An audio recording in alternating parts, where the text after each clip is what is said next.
यदि आप भी बिहार बोर्ड से मैट्रिक बोर्ड परीक्षा 2022 में देंगे और आप चाहते हैं कि संस्कृत में आपका 100 में 100 स्कोर हो, आपको पहले से मालूम हो कि हमारा 2022 बोर्ड परीक्षा में संस्कृत का ओरिजिनल क्वेश्चन पेपर कैसे आएगा, तो आज का ये शानदार वीडियो आप ही के लिए तैयार किया गया है। क्योंकि आज की इस वीडियो के माध्यम से हम आपको एक ऐसा सटीक रणनीति बताकर जानकारी देंगे कि जिसको यदि आप फॉलो करते हैं तो आप भी 2022 बोर्ड परीक्षा में टॉपर बन सकते हैं। संस्कृत में आप 100 में 100 स्कोर आराम से कर सकते हैं। क्योंकि आज की इस वीडियो में ऐसे ऐसे टिप्स आपको दिया जाएगा, जिस टिप्स को फॉलो करके आप बिल्कुल कम मेहनत करने के बावजूद, आपको संस्कृत पढ़ने भी नहीं आता होगा तब भी आप आसानी से संस्कृत में 100 में 100 स्कोर कर सकते हैं। कम मेहनत करने पर और कम पढ़ने पर, संस्कृत नहीं आता होगा पढ़ने तब भी। कि संस्कृत विषय का यही खूबी है कि इसमें कम मेहनत करने के बावजूद भी अगर आप सटीक दिशा में सही प्रयास करते हैं तो आपको 100 में 100 अंक आराम से मिलता है। बड़ा ही स्कोरिंग सब्जेक्ट है संस्कृत। इसके बाद हम आपको एग्जाम पैटर्न की जानकारी देंगे, अर्थात कि 2022 बोर्ड परीक्षा में संस्कृत में कितना ऑब्जेक्टिव सब्जेक्टिव आएगा, कैसे आपको नोट्स तैयार करना है, इसकी भी हम लोग चर्चा करेंगे। उसके बाद हम लोग सबसे महत्वपूर्ण रहेगा, यहाँ पे आप देख पा रहे हैं इंपोर्टेंट टॉपिक, अर्थात कि अभी से कौन कौन महत्वपूर्ण टॉपिक है 2022 बोर्ड परीक्षा में संस्कृत का, जिसको हम पढ़ लें तो हमारा आराम से 100 में 100 क्वेश्चन। क्योंकि समझिए सभी टॉपिक मैं आज की वीडियो में आपको लिखा दूंगा, वो टॉपिक आपको नोट कर लेना है और वही टॉपिक आपको पढ़कर, बिल्कुल कम टॉपिक की हम लोग चर्चा करेंगे, उतना ही आप पढ़ लेते हैं तो आपका आसानी से 100 में 100 स्कोर आएगा।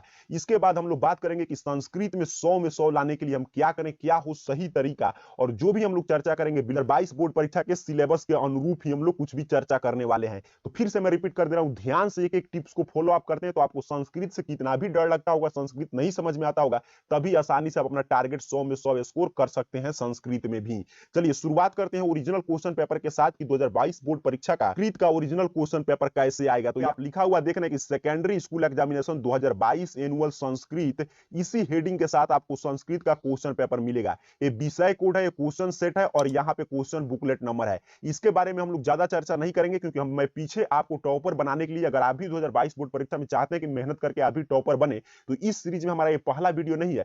पीछे मैं आपको मैथ के क्वेश्चन पेपर के बारे में जानकारी चुका हूं कि कैसे आप मैथ में पढ़ के 100 में 100 ला सकते हैं। उसके बाद हम लोग साइंस में ऐसे ही चर्चा कर चुके हैं। उसके बाद हम लोग आपके एसएसटी अर्थात कि सोशल साइंस में चर्चा कर चुके हैं कि कैसे 100 में 100 स्कोर आए। तो वो अगर आप वीडियो देखेंगे तो इस पैटर्न को आप आसानी से समझ सकते हैं, इसलिए उसको रिपीट हम लोग नहीं करेंगे। अगर वो आप वीडियो नहीं देखें, अगर आप 2022 मैट्रिक बोर्ड परीक्षा में शानदार रिजल्ट लाना चाहते हैं तो सभी वीडियो का लिंक आपको डिस्क्रिप्शन बॉक्स में मिल जाएगा, वहां से आप चेक करके जरूर देखकर और सही दिशा में तैयारी करें, तो सभी वीडियो देखकर आप इसे समझ सकते हैं। चलिए हम लोग सीधे आगे बढ़ेंगे। जैसे ही इस पेपर को स्क्रॉल डाउन नीचे कीजिएगा तो इसके बाद आपको दिखाई देगा ऐसे इंस्ट्रक्शन, और इंस्ट्रक्शन संस्कृत में बड़ा कम होता है, बिल्कुल कॉमन है। मैं बोला कि वो वीडियो आप देखेंगे तो इंस्ट्रक्शन वहां पे भी सेम था, तो उसको आप आसानी से समझ सकते हैं। इसको पढ़ने के बाद जैसे ही आप आगे बढ़ेंगे और ओवरऑल बात करें, सबसे पहले देखते हैं एग्जाम पैटर्न क्या रहेगा 2022 बोर्ड परीक्षा में संस्कृत का। तो कुछ इस तरह से आपको एग्जाम पैटर्न मिलेगा। अब यहां से एक एक बात को गौर से समझिएगा और जो महत्वपूर्ण लगे उसे नोट करते जाइए, क्योंकि यहीं से आपको तरीका मिलेगा 100 में 100 लाने का, बिल्कुल कम मेहनत और हिंदी में पढ़ के। सबसे पहले 2022 बोर्ड परीक्षा में आपको मिलेगा आपका प्रश्न पत्र, दो खंड में रहेगा, एक खंड अ और खंड ब। खंड अ रहेगा आपका ऑब्जेक्टिव टाइप प्रश्न, अर्थात कि वस्तुनिष्ठ प्रश्न, जो आपसे 100 पूछा जाएगा, जिसमें से मात्र आपको 50 का जवाब देना है। एक एक मार्क्स का रहेगा, इसमें आपको, इसके लिए आपको 50 अंक मिलेगा। ये बड़ा आसान होता है। कैसे हम पढ़े, क्या क्या पढ़ ले, कौन कौन टॉपिक पढ़ने की 50 में 50 आए, अभी आगे मैं आपको बता रहा हूं। अभी पहले पैटर्न को ध्यान से समझिएगा। उसके बाद ऑब्जेक्टिव सॉल्व करने के बाद आप आगे बढ़ेंगे, जैसे ही तब मिलेगा आपको खंड ब, अर्थात कि विषयनिष्ठ प्रश्न, सब्जेक्टिव प्रश्न। उसमें आपको सबसे पहले ठीक गद्यांश, इसमें आपसे एक प्रश्न पूछा जाएगा, लेकिन यहां पे आप ध्यान से समझिए। एक प्रश्न में आपको दिया रहेगा अ और ब, इस तरह दो टाइप का प्रश्न रहेगा, और अ में दो गद्यांश, अपठित गद्यांश आप समझ रहे हैं कि ऐसे गद्यांश दे देगा, यहाँ पे कुछ लिखा रहेगा संस्कृत में और नीचे उसका प्रश्न रहेगा, उसे आपको उसका उत्तर इसमें से खोज खोज कर बनाना होता है। तो एक में दो प्रश्न रहेंगे, भले क्वेश्चन नंबर 1 रहेगा, लेकिन यहाँ पे आपको 2022 बोर्ड परीक्षा में एक रहेगा अ, एक रहेगा ब। अ में आपको दो प्रश्न, दो गद्यांश दिए रहेंगे, जिसमें से कोई एक आपको बना देना है। तो ब में दो गद्यांश रहेगा, उसमें से कोई आपको एक बना देना है, दो में से। तो एक एक और दो टोटल आपको बनाना है, अर्थात कि ओवरऑल बात करें तो अपठित गद्यांश 4 पूछा जाएगा, जिसमें से दो का आपको जवाब देना रहता है। एक पहला जो अपठित गद्यांश आप बनाएंगे उसमें 7 अंक मिलता है और दूसरे में 6 अंक, अर्थात कि ये आपका 13 अंक का पूछा जाएगा 2022 बोर्ड परीक्षा में। इसको सॉल्व करने के बाद आप आगे बढ़ेंगे तो दूसरा नंबर प्रश्न आपसे पूछा जाएगा संस्कृत पत्र लेखनम। ये आपका सेक्शन होता है टोटल 8 अंक का, और संस्कृत पत्र लेखनम में आपसे 4 प्रश्न, भले ही एक प्रश्न यहाँ पे दिया गया लेकिन एक में आपका रहेगा 1 2 3 4 ऐसे रोमन में ऑप्शन रहेगा, इसमें 4 प्रश्न पूछा जाएगा जिसमें से आपको 2 पत्र लिखना होता है संस्कृत में। एक पत्र के लिए 4 अंक अर्थात कि 2 के लिए आपको 8 अंक मिलेंगे। इसको सॉल्व करने के बाद तीसरा सेक्शन आपको मिलेगा संस्कृत अनुच्छेद लेखनम, जो 13 अंक का ये भी होता है, और इसमें सबसे पहले आपको 2 प्रश्न मिलेगा। एक प्रश्न में 5 विकल्प दिया जाएगा जिसमें से किसी पे अनुच्छेद अर्थात कि संस्कृत में लेख लिखना पड़ेगा, जैसे वर्षा ऋतु, हिमालय, दिवाली पर। बाद दूसरा जो प्रश्न रहेगा वो रहेगा अनुवाद का, संस्कृत में अनुवाद, ट्रांसलेशन आप समझ पा रहे होंगे। उसमें आपसे पूछा जाएगा 12 प्रश्न और 12 में से 6 का अनुवाद आपको कर देना है, और इसके लिए आपको अनुच्छेद लेखन के लिए 7 और अनुवाद के लिए 6 13 अंक मिलेंगे। ये भी एक ही सेक्शन में दोनों प्रश्न रहता है। उसके बाद आगे इसको भी सॉल्व करने के बाद आप बढ़ेंगे तो मिलेगा शॉर्ट आंसर टाइप अर्थात कि लघु उत्तरीय प्रश्न, जो 16 अंक का रहेगा, और इसमें टोटल 16 प्रश्न पूछे जाएंगे जो आपके पाठ्य पुस्तक से रहेगा, और इसमें से 8 का जवाब आपको देना होगा। 8 गुने 2 16 अंक का ये सेक्शन रहेगा, अर्थात कि टोटल इसको आप जोड़ेंगे तो आपसे 100 अंक का एक संस्कृत का प्रश्न पत्र रहेगा, और टोटल 105 प्रश्न आपसे पूछे जाएंगे ऑब्जेक्टिव सब्जेक्टिव मिलाकर। ये तो हुआ क्वेश्चन पैटर्न, आप समझ लिए होंगे कि इसी पैटर्न पे प्रश्न आएगा। अब मूल प्रश्न ये है क्या कि आप पढ़ने की ये सभी हमारा आसानी से तैयार हो जाए। अगर हमको संस्कृत पढ़ने नहीं आता है तभी हम 100 में 100 स्कोर कर सके, तो इसके लिए यहाँ पे ध्यान से समझिए। हम लोग बात करेंगे कि संस्कृत व्याकरण, क्योंकि आप जानते हैं कि संस्कृत में 2 तरह से, एक पाठ्य पुस्तक से प्रश्न आएगा और एक व्याकरण से। तो सबसे पहले संस्कृत व्याकरण के महत्वपूर्ण टॉपिक कौन कौन पढ़े 2022 बोर्ड परीक्षा के लिए। एक नंबर पे आपको पढ़ना है समास, समास पे आपको कमांड रखना है क्योंकि समास से खूब प्रश्न पूछे जाते हैं। उसके बाद आपको पढ़ना है 2 नंबर टॉपिक पे संधि, संधि पे आपको कमांड होना चाहिए, संधि और संधि विच्छेद दोनों पे। उसके बाद आपको तीसरा नंबर टॉपिक है विभक्ति पे आपको कमांड रखना है। उसके बाद आपको धातु रूप विभक्ति के बाद पढ़ना है, और उसके बाद प्रत्यय और उपसर्ग चैप्टर पे भी आपको कमांड रखना है। अंतिम छठा नंबर जो टॉपिक है वो है कारक सूत्र। ये मात्र 6 व्याकरण के टॉपिक आप पढ़कर जाते हैं तो आपका आराम से व्याकरण के सभी प्रश्न आपसे सॉल्व हो जाएंगे। और इसमें भी एक सीक्रेट है, उसकी भी आगे हम लोग चर्चा करेंगे। यहाँ पे एक बात और गौर से समझिए, इसको पढ़ने के बाद आपको क्या करना है कि अपने पाठ्य पुस्तक के प्रश्न को समझ कर रखना है। जो पाठ्य पुस्तक है, जो आपका संस्कृत का पुस्तक आता है, फर्स्ट संस्कृत और सेकंड संस्कृत, उसको पढ़ के रखना है। अब सवाल है कि संस्कृत नहीं पढ़ने आता है तो कैसे पढ़े, तो उसको अनुवाद करके जो गाइड से, गेस से, पासपोर्ट से, कहीं से मदद लेकर आप पढ़ सकते हैं। तो हिंदी में ही ज्यादातर प्रश्न पूछे जाते हैं। ओवरऑल आप टॉपिक समझोगे कि व्याकरण से आपको बस यही 6 टॉपिक पर यदि आपका कमांड है तो आसानी से व्याकरण के आप सभी प्रश्न को सॉल्व कर सकते हैं। अब मूल प्रश्न ये है कि कैसे पढ़ें कि ऑब्जेक्टिव में हमारा 100 में 100 अंक आ जाए। तो आपने देखा कि ऑब्जेक्टिव में कितना प्रश्न पूछा जाता था, 100, जिसमें से पीछे हम लोग चर्चा की है कि 50 का आपको जवाब देना है। अब यहाँ पे ध्यान से देखिए, 100 जो ये पूछा जाता है, इसमें अगर पिछले साल के आंकड़ा के आधार पर मैं आपको बताऊं तो दोनों पेपर के ओवरऑल औसत की बात करें तो 40 से 45 प्रश्न, ध्यान से समझिएगा, 40 से 45 प्रश्न तो सीधे आपके पाठ्य पुस्तक से पूछ लिए जाते हैं, और वो भी बिल्कुल हिंदी में कि आलस्कता पाठ को किसने लिखा है, आलसियों के घर में आग किसने लगाए, मैत्री कौन थी, ऐसे ऐसे प्रश्न आपसे पूछा जाता है। साथ ही आपको सिर्फ बुक को अगर हिंदी में समझ कर आप रखें तो सोचिए 40 से 45 प्रश्न तो ऑब्जेक्टिव में यहीं से आ जाएंगे।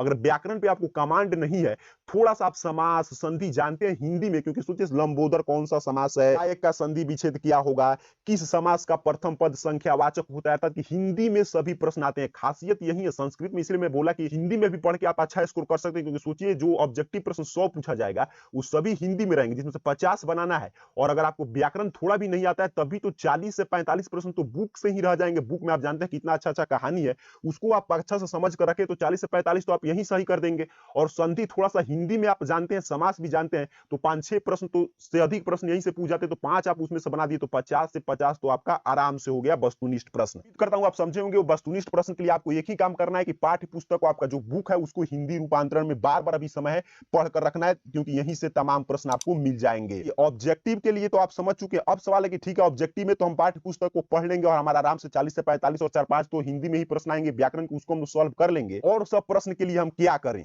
और सब प्रश्न के लिए यहाँ पे ध्यान से समझ लीजिए। इसका तो आपको डाटा क्लियर हो गया कि 100 में आपको कैसे लाना है, 50 अगर आपको व्याकरण पढ़ना है तो जो जो 6 टॉपिक में बताया उसको आप पढ़ते हैं तो आसानी से इसमें आपको 50 में 50 अंक मिल जाएगा, इसमें कोई दिक्कत नहीं है। पठित गद्यांश जो मैंने बताया कि 2 आपको सॉल्व करना होता है 13 अंक का, ये भी बड़ा आसान होता है, क्योंकि एक पैसेज टाइप का प्रश्न आएगा, इसमें से खोज कर बनाना, लेकिन तरीका आपको सीखना है। तो मैं आपको पहले ही सिखा चुका हूं। इसी चैनल के प्लेलिस्ट आप समझते होंगे, प्लेलिस्ट में जाइएगा या वीडियो के डिस्क्रिप्शन बॉक्स में चेक कीजिएगा, मैं लिंक दे दूंगा। यहाँ पे आपको मिल जाएगा कि अपठित गद्यांश को कैसे हम सॉल्व करें कि हमको 13 में 13 अंक आ जाए। वो वीडियो आप देखकर अभी से सीख करके, और अभी तो पर्याप्त समय आप 2-4 गद्यांश अपने से सॉल्व कर लेते हैं, तो ये 13 में 13 आपका फिक्स हो गया। संस्कृत पत्र लेखन पे हम लोग जल्दी क्लास लाएंगे। इसमें सिर्फ आपको फॉर्मेट समझ के रखना होता है। अंकन के लिए कैसे पत्र लिखेंगे, अपने छोटे भाई के पास, बहन के पास कैसे पत्र लिखेंगे, वो फॉर्मेट अगर आप समझ के लगते हैं तो आराम से 8 में 8 इसका भी आपको अभी से आप तैयार करते हैं, सर का फॉर्मेट याद है तो 8 में 8 अंक आपको मिल जाएगा। इसके बाद संस्कृत अनुच्छेद लेखन की बात करें तो इसमें तो कोई झंझट नहीं। हर साल हम लोग जब परीक्षा नजदीक रहता है तो पिछले साल ही 5 ही हम लोग गेस किए थे, और 5 में से एक आ ही जाता है, जैसे कि वर्षा ऋतु, हिमालय, दिवाली, ये सब हर साल पूछे जाते हैं। तो वो आपको अगर आता है तो लिख सकते हैं, नहीं आता है तो उसको याद कर जाते हैं, तो 7 वाक्य आराम से आप रट सकते हैं, तो ये 7 अंक फिक्स हो जाएगा। अनुवाद आपको हटा दी, अनुवाद नहीं आता है तभी कोई चिंता की बात नहीं। अगर 6 आप बनाते हैं तो 2 अंक तो मिल ही जाएगा, तो टोटल इसमें 9 अंक आपको मिल सकता है। और यहाँ पे जो लघु उत्तरीय प्रश्न रहता है आपके बुक से, इसमें तो बड़ा ही आसान आसान प्रश्न, अगर आप, मैंने बताया जो ऑब्जेक्टिव के लिए आप बुक पढ़ेंगे हिंदी में, उसको अगर अच्छा से आप पढ़ें तो लघु उत्तरीय प्रश्न में भी आपको अच्छा अंक मिल जाएगा, क्योंकि यहाँ पे भी वैसे ही आता है इस शैशव संस्कार कौन है, संस्कार कितने हैं, नरक के कौन कौन द्वार हैं। तो उसको अगर आप ऑब्जेक्टिव भी तैयारी हो गया, बुक को पढ़ते हैं हिंदी में, तो ये भी हिंदी में ही लिखना होता है। संस्कृत में बस यही प्रश्न आपको लिखने को मिलेंगे, बाकी ये वाला 50 अंक और यहाँ पे जो 16 अंक है तो हिंदी में आपको लिखना है। इसको संस्कृत में जवाब नहीं देना होता है, हिंदी में देना होता है, तो ये 16 तो आपको फिक्स हो जाएगा। ओवरऑल देखा जाए आपको हिंदी में सिर्फ आप तैयार करते हैं, जैसा टिप्स बताया उसको फॉलो करते हैं, तो आपका 96 तो ऐसे ही आ गया। तो सोचिए अगर आप अच्छा से पढ़ते हैं, जो मैंने बता रहा हूं उसको समझ समझ कर, और इस वीडियो को नहीं समझ में आएगा तो फिर से देखकर पढ़ते हैं, जो डिस्क्रिप्शन बॉक्स में जिस वीडियो का लिंक मिलेगा अभी पर्याप्त समय उसको देख देख कर सीखते हैं, तो आसानी से सिर्फ हिंदी में आपको 96 नंबर हिंदी में पढ़कर लिखकर आप ला सकते हैं। और अगर आप डिटेल में पढ़ना चाहते हैं तो अभी पर्याप्त समय, तो व्याकरण के ये 6 टॉपिक पे विशेष आप ध्यान देकर पढ़ सकते हैं। अब सवाल है कि व्याकरण के टॉपिक और पाठ्य पुस्तक के लिए बुक से पढ़े, तो यहाँ पे मैं आपको सभी जानकारी आज के वीडियो में दे रहा हूं, तो बुक लिस्ट भी देख लीजिए। संस्कृत का पुस्तक आपको ऐसे मिलता है पीयूषम, ये आपका पार्ट 1 है, और इसका एक सेकंड संस्कृत भी पतला सा आता है। इस दोनों बुक को आपको हिंदी में पढ़ जाना है। उसके अलावा आपको संस्कृत व्याकरण पढ़ना है, तो यही व्याकरण है, ये तो मैं आपको समझाने के लिए सिर्फ लगाया हूं। देखिए संस्कृत व्याकरण या हिंदी व्याकरण कोई भी छपाता है, किसी क्लास का नहीं होता है, इसलिए मैं यहाँ पे सजेस्ट करूंगा, यदि आप कोई भी गेस या गाइड रखे होंगे तो उस गेस गाइड में क्या होता है कि गाइड में, खासकर गेस तो बड़ा पतला होता है, लेकिन गाइड में आपको जो संस्कृत व्याकरण मिलेगा ओरिजिनल टॉपिक रहेगा 10th क्लास का।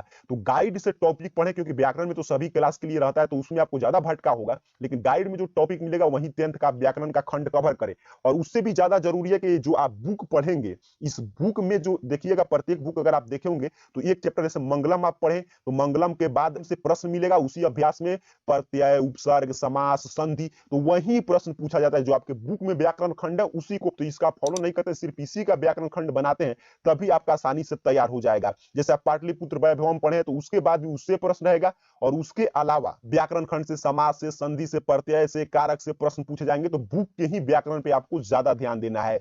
और कोई भी आप चैप्टर पढ़े, कोई भी टॉपिक पढ़े, तो ये तो सबसे अच्छा तरीका होता है, अगर आपको टॉपर बनना है तो क्वेश्चन बैंक लेकर आप जरूर पढ़े। क्वेश्चन बैंक में पीछे क्लास अवेलेबल है, आप नहीं देखे होंगे तो लिंक आपको डिस्क्रिप्शन में मिल जाएगा कि कैसे क्वेश्चन बैंक का आपको तैयारी करना है। इसके अलावा मॉडल पेपर जो 2022 बोर्ड परीक्षा के लिए ऑफिशियल बिहार बोर्ड लंच करेगा, या नहीं लंच करता है तो जो 2021 वाला मॉडल पेपर आया है उसको भी आप फॉलो कर सकते हैं, लेकिन बिहार बोर्ड का जो ओरिजिनल है, किसी भी प्राइवेट मॉडल पेपर पे आपको भरोसा नहीं करना है। तो आज के वीडियो में जो बताया गया है तरीका को फॉलो करते हैं, जो बुक बताया गया उसको आप पढ़ते हैं, तो आसानी से आप 100 में 100 स्कोर कर सकते हैं संस्कृत में। तो इस शानदार वीडियो को लाइक जरूर कर दीजिएगा, साथ ही साथ नीचे कमेंट बॉक्स में बताइएगा कि हम लोग आपके सभी विषय के क्लास 10 के 2022 बोर्ड परीक्षा के लिए ऐसे ही चर्चा कर चुके हैं। अब एक मात्र और शेष है आपका हिंदी, और दूसरा नंबर शेष है इंग्लिश। उसके बारे में भी आप जानकारी चाहते हो तो नीचे कमेंट बॉक्स में जरूर बताइएगा, साथ ही साथ इस वीडियो को लाइक कर दीजिएगा। जैसा आपका कमेंट आएगा उस वीडियो में हम लोग चर्चा करेंगे। तब तक के लिए आप सभी को बहुत बहुत धन्यवाद।